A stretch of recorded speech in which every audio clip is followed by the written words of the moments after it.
moje ime Ognjen Cvjetićanin i prosto ja sam kao predstavnik grada Novog Sada i Uprave za sport i omladinu počastovan da budem i u delu organizacije, tačnije da budem predsednik organizacionog odbora za kvalifikacionu utakmicu reprezentacije Srbije i Finske.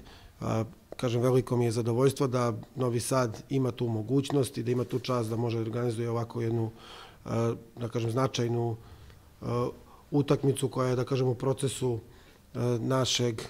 našeg postizanja, da kažem, uspeha i uveren sam da će to tako i biti, da ćemo se plasirati i da ćemo sigurno pokazati kvalitet i želju ka postizanju najboljih mogućih rezultata. Što se tiče nas kao grada Novog Sada, mi smo se potrudili maksimalno, znači, da obezbedimo uslove. Naravno, to je naš simbol grada, Sportski poslovni centar Vojvodina, na kom će se odigrati utakmice, takođe i kao grad da pomognemo Savezu i reprezentaciji oko svih, da kažemo, organizacionih iskušenja i obaveza i trudit ćemo se da svi zajednički postignemo dobar rezultat, a nama je cilj da pre svega budemo dobri domaćini i da grad Novi Sad svima našim dragim gostima ostane u dobrom sećanju.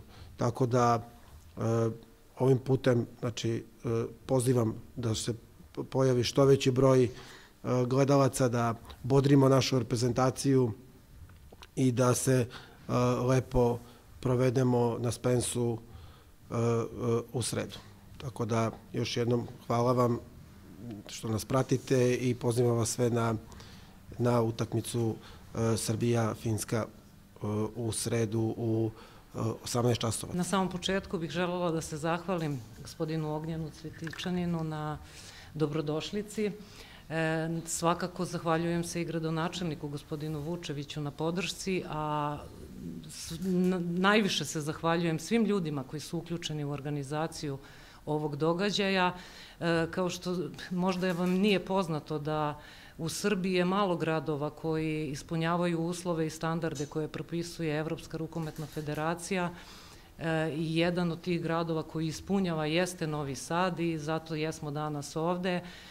Kao što rekoh, zahvalila sam se ljudima koji su uključeni u organizaciju jer imamo izuzetnu saradnju sa svim i čelnicima grada i rukometnim ljudima i poverenje u njih jer svojim entuzijazmom, željom, htenjem nekako imamo zajednički cilj, a samim tim ovom utakmicom želimo i da promovišemo rukomet ne samo u Novom Sadu, već i u Srbiji.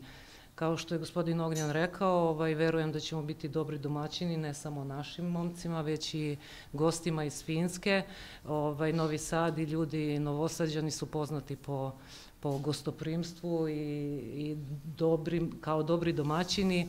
Tako da i ja pozivam sve ljude da dođu na utakmicu u sredu, da podržimo naše momke. Ovo je prva u nizu kvalifikacionih utakmica. U sredu, posle 3 dana, reprezentacija putuje i u drugo kolo u Slovačku. To je za ovu godinu ono što ih očekuje od obaveza. Naravno, ovo je neka i uvertira možda i za pripreme za svetsko prvenstvo koje momke očekuju u januaru. Tako da verujem da možemo da stvorimo jednu lepu atmosferu u sredu, da im budemo vetar u leđa, da ih podržimo i da im, kažem, budemo podrška u tom cilju ka uspehu. Pozivam sve ljude da dođu. Verujem da će biti lep ugođaj i spektakl i naravno verujem i u pobedu jer ne sumnjam u kvalitet naše reprezentacije. Dobar dan to all of you. Sorry, I'm still not able to speak in Serbian. Then I need to do it in English. Just expectations is, to take from this week 4 points. This is the most important thing. We have only 2 days before the first match, and players are coming from their clubs, each one from different situation, but the most important is just to focus on what we need to do, what we have to do to take these 2 points in the first match that we have on Wednesday against Finland here in Novi Sad. Pre svega, dobar dan svima. Pa, rekao sam već dosta puta stvarno sa kolikom željom iščekujemo svako novo okupljanje reprezentacije. To je i ovaj put slučaj. Stvarno smo svi srećni i verujem da su neki igrači i umorni od utakmica u svojim klubovima što igraju, jer ima stvarno dosta i jako je naporno, nije sigurno lako, ali mislim da neko novo okupljanje reprezentacije briše sve to i mislim da svako dolazi spreman 100% i da svoj maksimum na utakmicama koje nam predstoje. To je do sad bio slučaj i siguran sam da ćemo tako i nastaviti i samo tim putem isto možemo i do cilja. Tako da ovaj put cilj je 4 boda iz te 2 utakmice da uzmemo, daćemo sve od sebe i to je to. Nadamo se naravno da će što više ljudi doći da nas podrži i da bodri svoju reprezentaciju. I eto, nadamo se najboljem i borit ćemo se za to. Tako je, pa da. Naravno, jer to nam stvarno znači dosta i kad vidimo dosta ljudi na tribinama, opet to menja stvarno dosta toga. To nam je nekako naš 8. igrač na terenu i zaista znači da opet ljudi dolaze sa zadovoljstvom da gledaju rukomet. Mi se trudimo da to popravimo iz dana u dan što se tiče gledanosti rukometa u Srbiji. Tako da, eto, pozivam i ja isto stvarno ljude da dođu.